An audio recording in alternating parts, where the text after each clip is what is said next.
Thank you. All right, I'll call the meeting to order and begin with the land acknowledgement statement. On August the 10th, 2023, we acknowledge that this sacred land on which Smiths Falls is now located has been a site of human activity for over 10,000 years and is rich in Indigenous history.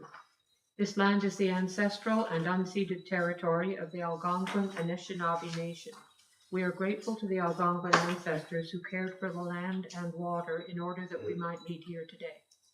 We are also grateful to the Algonquin people for their contribution in the making of the Rideau Canal, which runs through Smiths Falls. We are mindful of broken covenants and the need to reconcile with all our relations. Together, may we care for this land and each other, drawing on the strength of our mutual history of nation building through peace and friendship, being mindful of generations to come. Next item is the approval of the agenda. Would someone move that we approve the agenda, please? Thank you, Mary Ann, and a seconder. Jenny, thank you. All in favor? All right, there aren't any minutes, seeing as this is a special meeting. Disclosure of monetary interest, anyone? No, we'll proceed right to the priority issue that has brought us here today. All right, thank you, Madam Chair. If I may, good evening, MHC, and firstly, a big thank you for coming together on quick notice for to discuss the important project that's before us, and that is the Smiths Falls Public Library. As the committee knows, they are in the process of undertaking some renovations to the property and to the building. So the public library, the property is designated under the Ontario Heritage Act, and which means that any alterations to one of the listed attributes on the property requires the permission of the Municipal Heritage, or it requires the permission of council, which is informed by a recommendation by the Municipal Heritage Committee. So in 2022, Town Council approved a bylaw adopting replacing most of our designation bylaws, and one of the properties is this property here. So the bylaw contains a greater degree of information and background and context on the historical significance of the property. It also outlines a couple of dozen historic attributes, both on the interior and the exterior of the site, that need to be that form character defining elements. So under the Heritage Act, if any of those attributes are proposed to be altered, then that's where that municipal permission is required. And alteration includes the removal and replacement of it, even if it comes back in much the same format. So I think it's important to note that the MHC's role, and at least as an advisory body, and council's role as an approval body from the heritage perspective, relates specifically to these attributes. So the largest, most obvious, I guess, to the outside eye, part of the development is the glassed-in addition that's being proposed on the upper level. So technically, that addition actually does not impact one of the character-defining elements identified in the bylaw.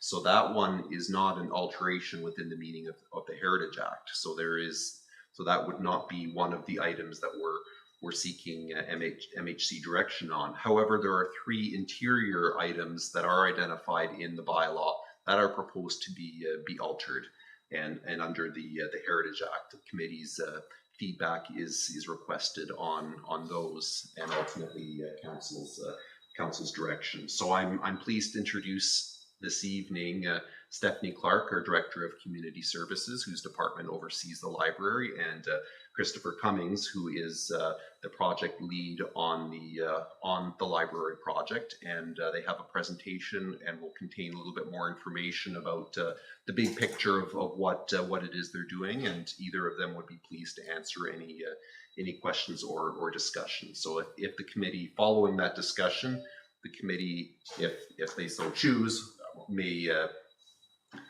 formulate a recommendation to council, which should be expressed in a resolution. So I'll turn it over to I'll turn it over to you, Stephanie and Chris, and I'm good. Okay. thank you for joining us as well. Yeah, no, and thanks everybody for coming out on short notice and on this rainy evening. But I won't make your trip uneventful, and I brought a little presentation along to give you some history, but just to give you a sense of it, because I know some of you know me, some of you don't. I started the MHC a number of years ago. It was actually a campaign promise when I was campaigning to be on council. Subsequently, I got elected, and I sat here for a number of terms for a dozen years. But one of my campaign promises was to create the MHC, because I sat on municipal heritage committees in other communities I lived in Stratford and Peterborough and Pembroke, and I was really quite surprised when I was here that there was no municipal heritage committee, or LACAC is what it used to be called, the Local Architectural Conservation Authority, to be able to advise council. So that's one of the reasons I, advocated for its creation, and luckily that happened. And all these years later, here you all sit, and I know, I think I sat on the MHC directly as a member of council for maybe 10 years as its initial beginning. And since then, I've watched it with interest as it's grown and accomplished so many things. So my compliments to everybody here, and of course, all the past members as well. So besides being on council and being involved in MHC for 29 years, I've been involved with the library in Smith Falls. And that's what I want to talk about today is just some of the things that we've done. So as the report explains, we started a project back in 1999 because the building was in really terrible shape. And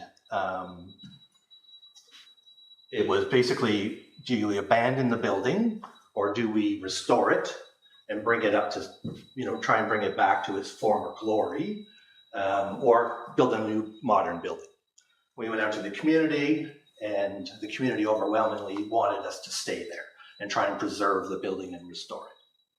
So that's what we've been doing.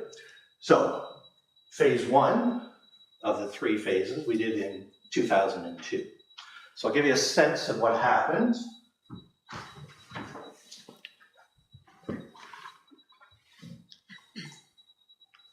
So this was the library when we started in 2002. After gathering all of the money, which of course was a big chore, you'll probably be surprised when I say to you the biggest restoration we did in 2002 was $500,000, and it probably doesn't sound like much now, but of course it was astronomical then. So what was happening, as you can see in the before and after, lots of things were architectural details, heritage attributes were decaying.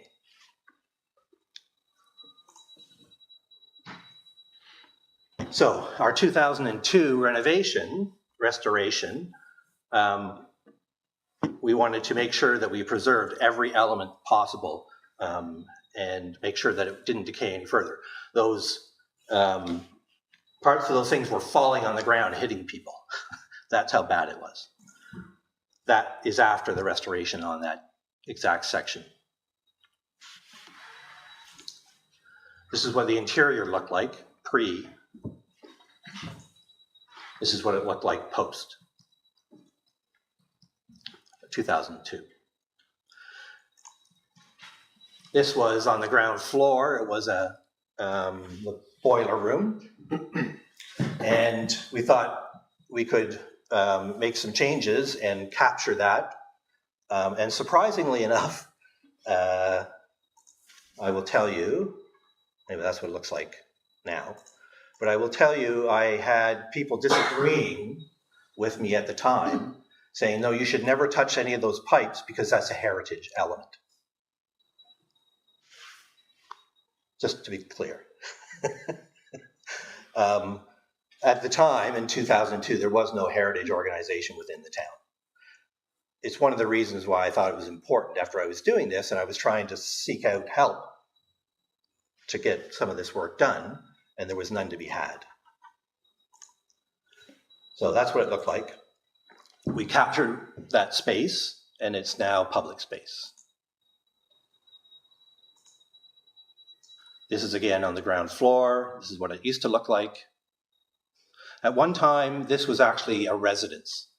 So when the building was built in 1902, an apartment was built for a caretaker. And the caretaker lived there until the 1980s.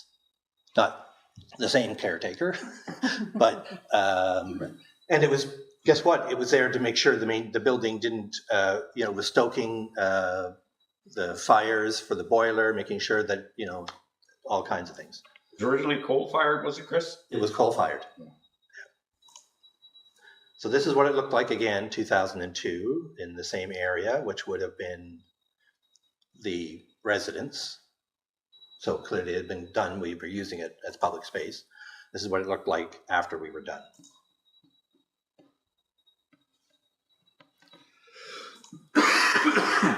This is the main floor or the second floor, depending on which way you look at it. So this is how it looked. You can see the old lights hanging down, fluorescent lights, probably were put in the 50s. They were big iron things, they weren't original. Just what's noteworthy is the Smiths Falls Library was the first building in Smiths Falls to have electrical lights.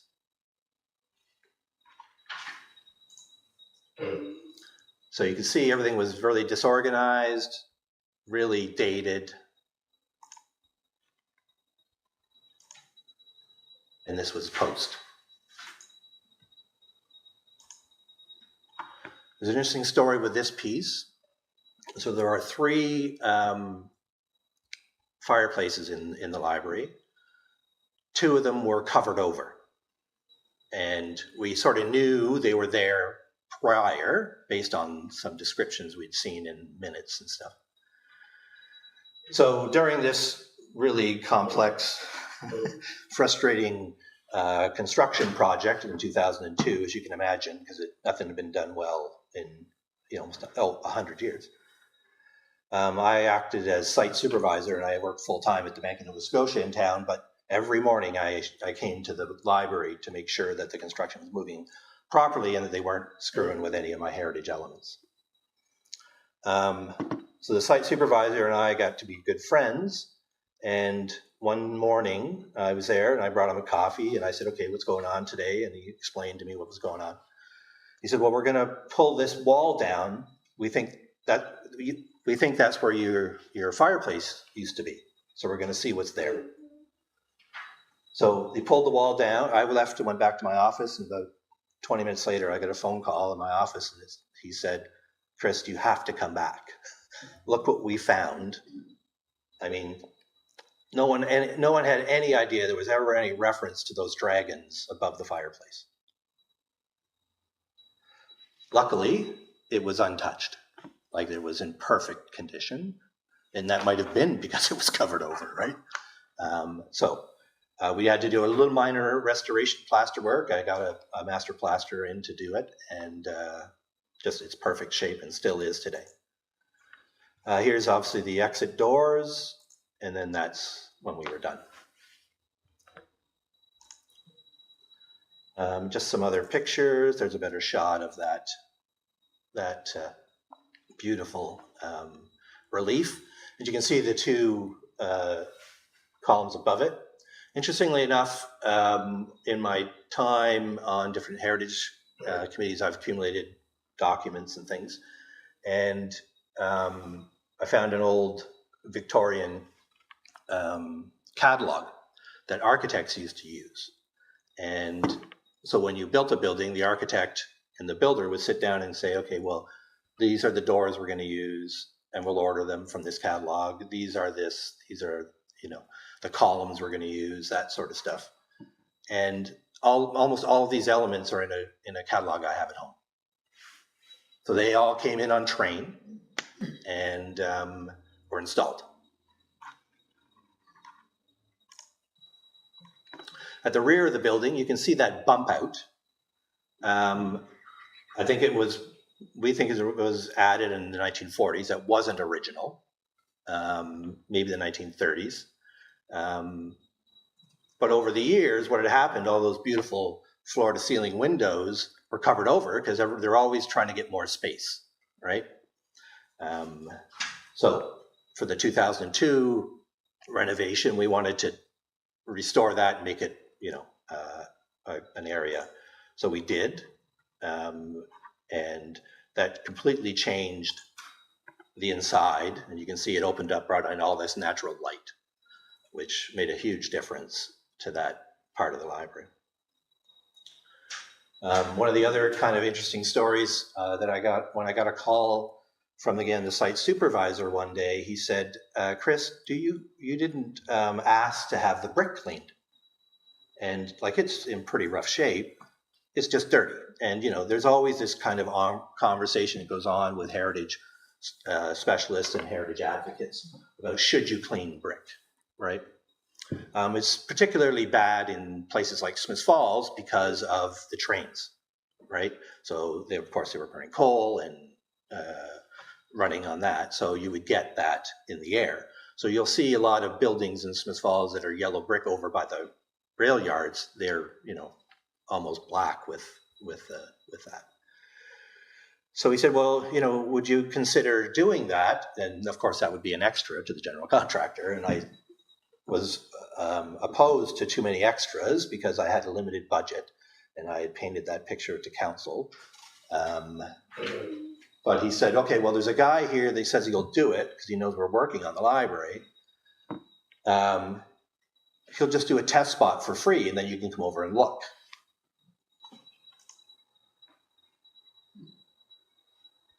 So that day, I decided that was an extra I could live with.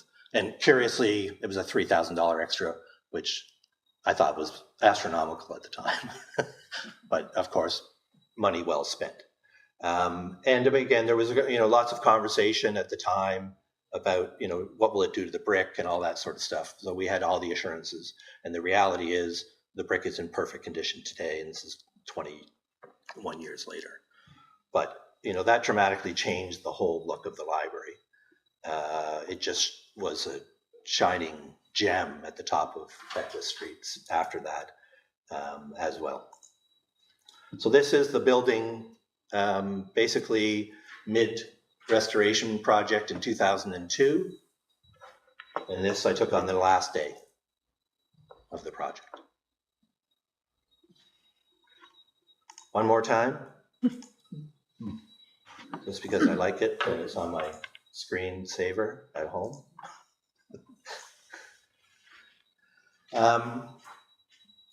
So, we did everything we could to capture new public space, but also preserve the heritage aspects of the building at the time, because that was the will of the town, the will of the board, the will of the people that we were our patrons, and I think we did a marvelous job. However, almost immediately, 10 years later, all that heritage work we had done on the outside, which was cosmetic, because most of the money was spent on the inside. But we certainly did some things, but we started to see some flaws. But we also knew that the front of the building was going to have to be done at some point properly. And this next slide, I'm not sure if you can see it, but you can see to the right here where I think I got my pointer, it doesn't show up. But you can see the steel starting to show up. The pillars were starting to fall. They're starting to. Yeah, they're shifting. They were decaying, and the bases were decaying. And so at one point, I had to get a construction crew to come over, and we had to shore it all up with 2x4s so it wouldn't fall. Right? So phase 2 was all about that. We knew we were going to have to do it, but it happened a little faster than we thought. So what I had them do, I had them remove all the pillars. And what I didn't know is, at that time, was the pillars were the supporting structure. And they were hollow. Now, if you know a carpentry at all, these pillars were actually, if you think about the size of them, were actually turned on a lathe and shipped here by rail. So it wasn't going to hurt the architectural integrity of the building. It was going to strengthen it. So I had them put in steel. You can see the steel braces there.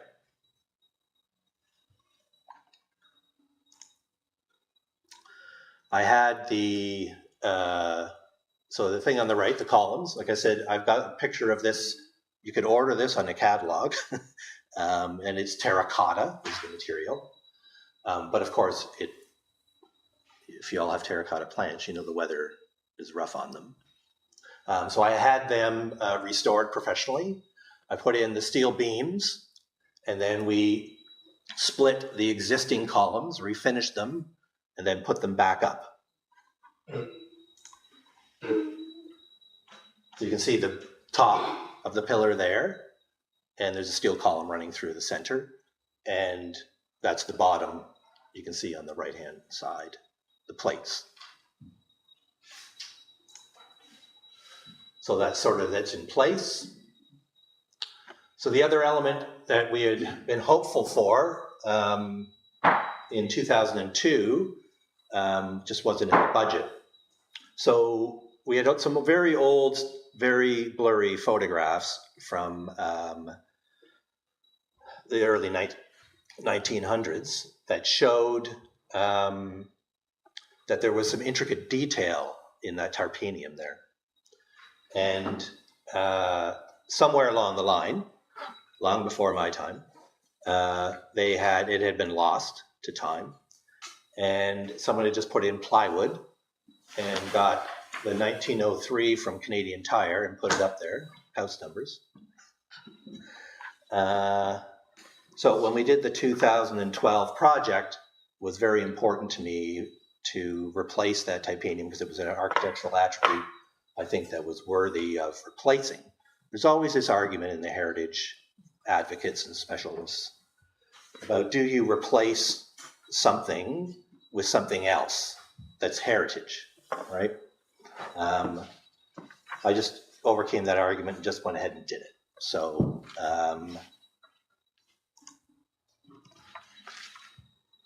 basically I sat down with the architect and we sketched that out based on the photographs we'd seen. We had to make some changes, and we had that reproduced and put back in. So you can see it's beautiful in comparison to plywood, right? So I wanted to give you some history in case some of you didn't know it. And luckily I'm smart enough to document it by taking pictures. Frankly, I have about 800 or 900 more, but I'm not going to bore you with those. But you get a good sense, I think, from that about how important the library has considered the heritage aspects of that building over the last 20 years. So when we started on phase 3, the conversation, we brought in a heritage specialist architect. It just happened to be the same architect that did this building, because I was sitting in a council at the time. And the council town had just chosen that architectural firm, so we felt comfortable with them providing that for us. So we had 3 main priorities. Number 1, secure the building more, because things are still decaying, because they are. And I think those pictures I showed of just what happened over 10 years shows how important it is to keep on top of this stuff. And 120-year-old building decays quickly if you're not paying attention. So number 1 priority was that, and these are in no particular order. The next priority is to make sure that we get an elevator to the 3rd floor or 2nd floor, depending on which way you look at it. Currently, there's only a lift that goes from the ground floor or the basement to the main floor. That way, so in the 3rd floor, if you've not been in there, that's the children's department. So grandparents, if they've got any mobility issues, can't get up there, or obviously it's not accessible, and that's been our priority, to make sure it's 100% accessible. So an elevator is the other big priority. A bathroom on the 3rd floor is a big priority, and insulation is a big priority, because there's no insulation in the upper floor of the building. So you can imagine the cost the taxpayers are are fitting the bill for, plus just the very notion that you need a library, you need to have it protected from the elements as best you can. And having said that, it's been a constant problem with bats and rats infiltrating the building because it's not secure. So that's where we're at. Carl has provided you with two things, a report that's the things that you need to focus on as an MHC, as well as, for your interest, there's a heritage impact assessment that was actually provided by, thankfully, Nikki Dwyer, who's a heritage planner at the current place, who used to be the heritage planner here, as well as a counselor here. So, any questions at this point on the past or future?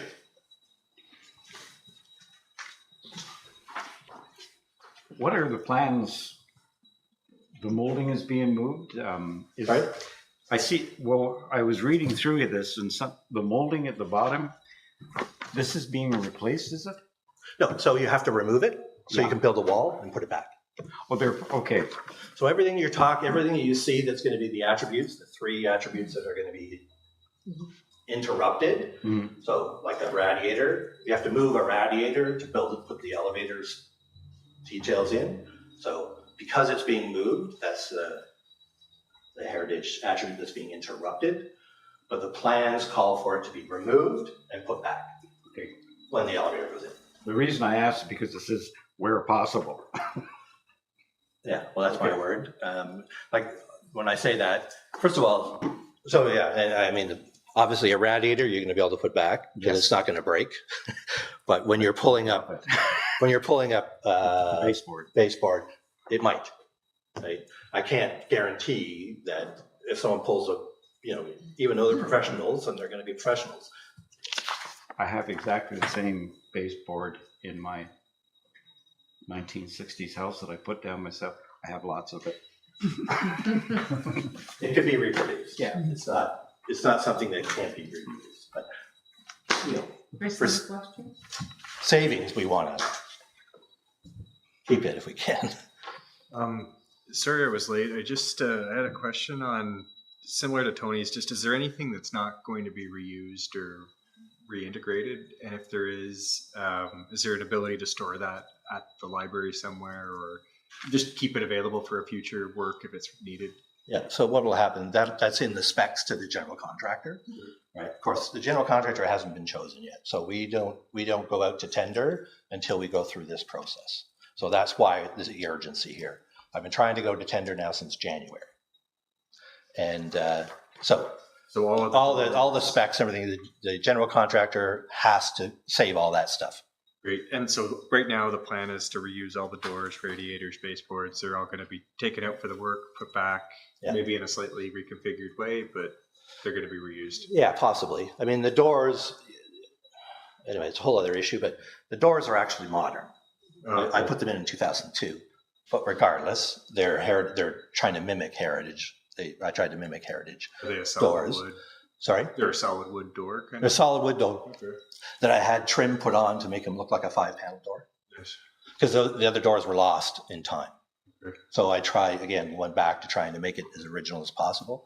So even the doors in the heritage description aren't there, are heritage, but again, it's how you determine heritage.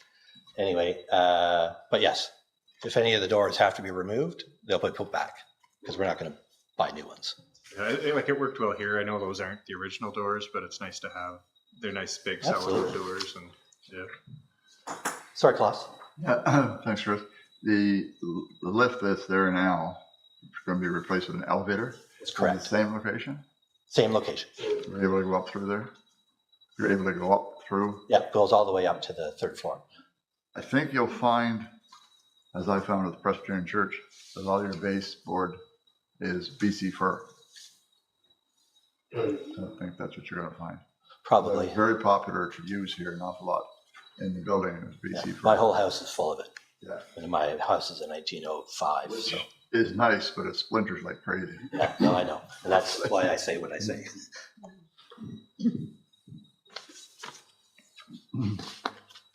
if there's no other questions, I do have something to ask of the MHC. So there was an element that we I'd like to get some input from the MHC on, and that is, I came here 6 years ago to address the MHC, and we talked about the notion. So the back dormer, it's going to be a glass dormer that opens up that we had to put in order to accommodate the elevator.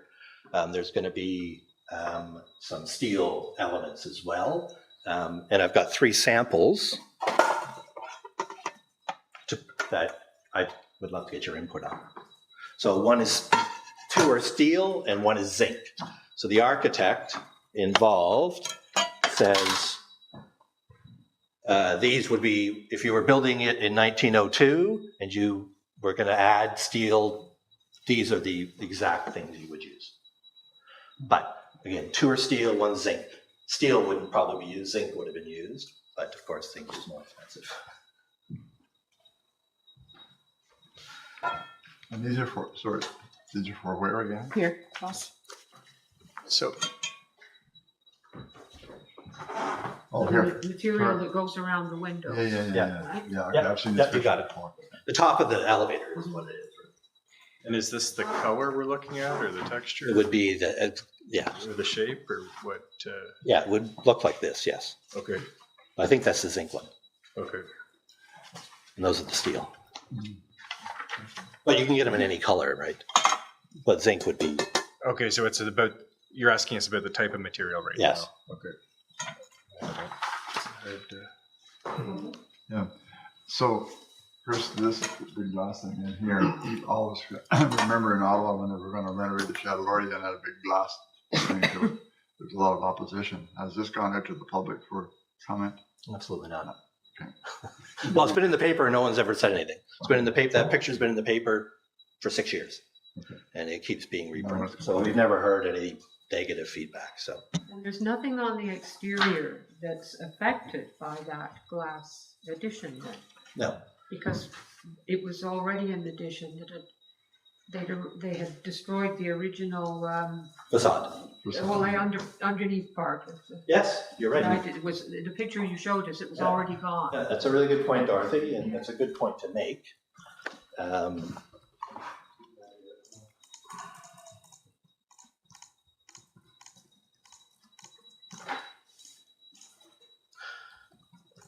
So that Yeah. is a modern addition.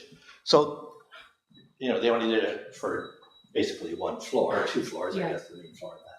So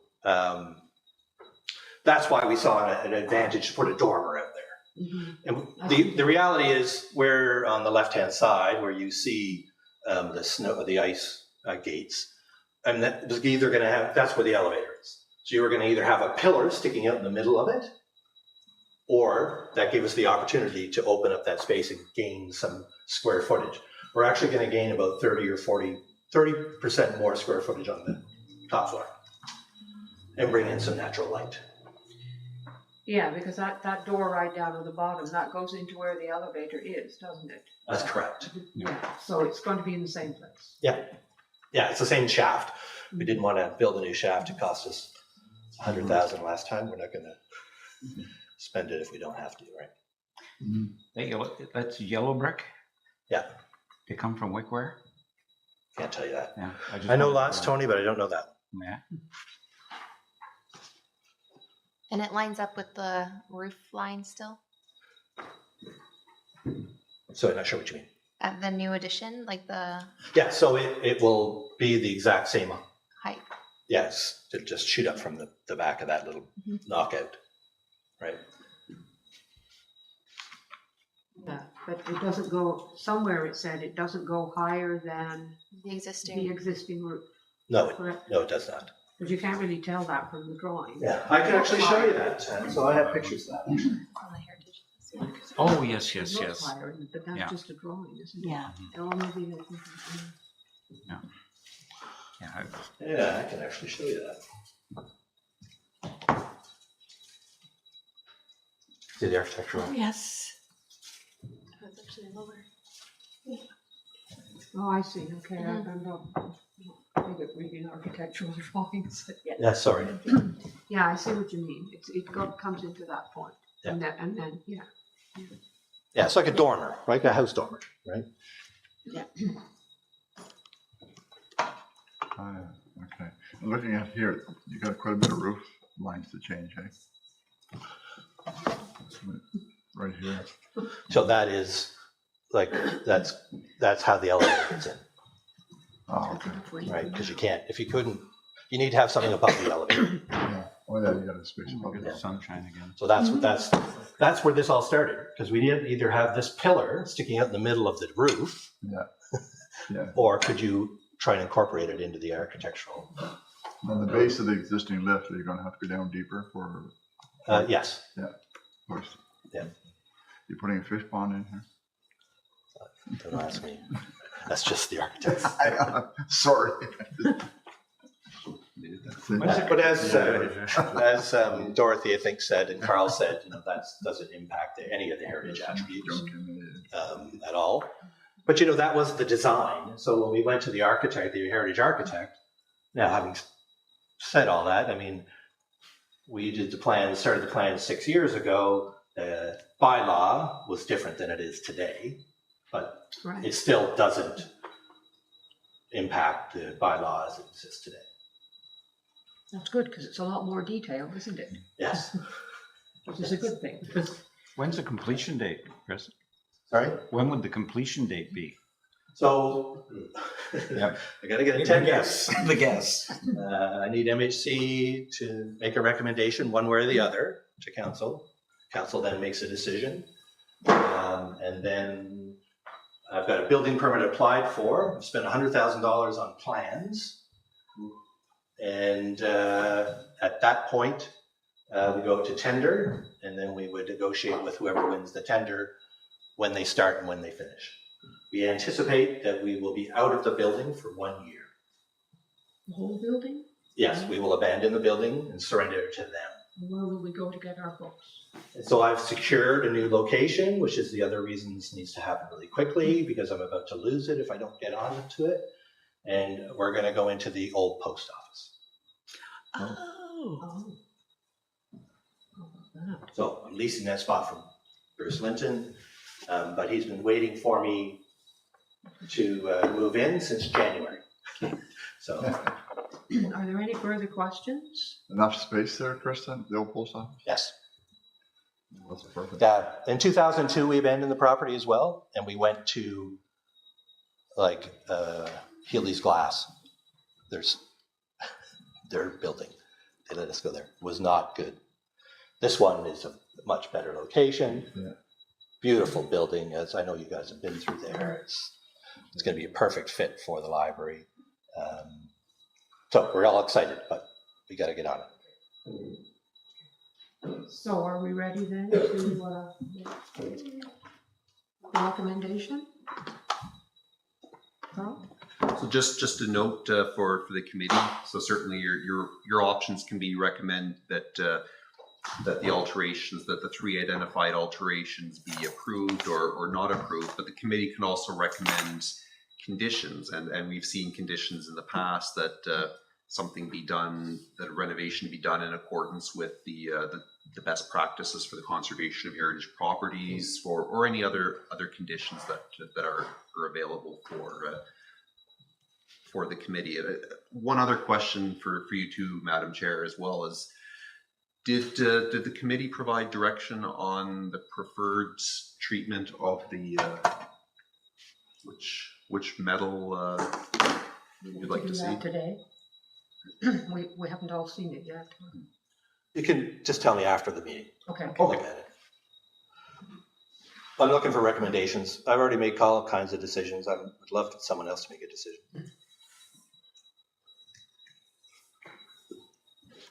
Well, in the interest of time, let's move ahead with our recommendation then. Would somebody like to provide some wording? This is in the form of a motion, I assume? That's right. Okay. To council, The council, yes. yes, to proceed, my recommendation would be to proceed as proposed. with care and consideration to their heritage attributes. I certainly have no doubt that who's administrating will not look after the best heritage features of the library. I just wish he'd have taken the waterworks under his wing too. No, thanks. Class? I'll second that. And let's include what Carl said about the best practices. Yes. Yes. Outlined in the standards and guidelines for the, Yeah. you know. Now, just before we move, Chris, you mentioned that you'll go out, you're getting an architect to do the design and so forth. Well, All done. All done, okay. So this goes to council for approval and so forth, and then those tender informations come back to us No, or the strictly council? Okay. we're done. So it Yeah. comes to the library board because we're the owner of the property and Right. of the project. What was I going to say? Oh, I've lost it. Sorry. Once we approve it, then the council takes over. So what you're approving is recommending it. Therefore, because all I'm looking for approval from the council is to issue the building permit. Yeah. Building inspectors, I've met with them, engineers, we've been meeting for months. Everything's ready to go. They've got the building permit on the corner of their desk, ready to hand it to me. But council's got to say, and this is one of the reasons why we created the MHC, right? Because we want an MHC, a heritage organization. So council is obligated by law, if you create an MHC, they're obligated by law to consult with the MHC. So that's this step. And you've assured us that the heritage attributes that will be interfered with Yes. are going to be reused unless there's some action. You're going to put them, you're going to take them out and you're going to put them back. Yes. So, and that was my concern Yeah. before we had the meeting. Yeah. Carl? So, yes, just to clarify that the Ontario Heritage Act is applicable law, that the chief building official can't issue a permit until applicable law is satisfied. And in this case, as Chris mentioned, applicable law is, the ticket to applicable law is council's approval of the heritage alteration. So I have a motion here, just listening to the conversation, that moved by Tony. You recommend that council approve the renovations as proposed, subject to the following considerations. 1, care and attention be taken with the materials and reuse where possible, and 2, best practices outlined in standards and guidelines. So I can wordsmith that a little bit back in my office, but does that capture the committee, your intent and the committee's That's intent? just exactly what I said. I thought so too, Tony. Okay, before we think I've vote, got is one there here. any further discussion? Oh, God. I don't know. I think there's extras. Might be Okay. Carol's. Good. No more questions or comments? All right, all in favor of the motion then? I don't have a seconder. Yeah, Oh, me. it was Klaus. Sorry. Lost it. I read besides that something. I was looking at it. I know. All in favor of the motion?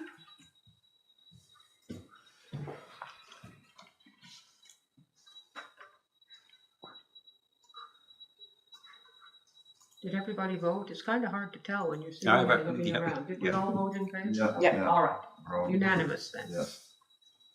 Perfect.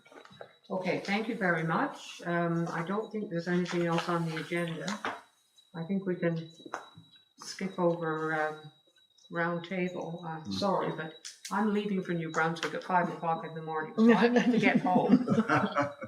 Next regular meeting is August 23rd at 4:30. Would someone move that we adjourn, please? Class? Thank you. Meeting adjourned. Thank you very much, Councillor. Yeah, no, thank you very much for Very everything. I welcome. know it's last minute. Wasn't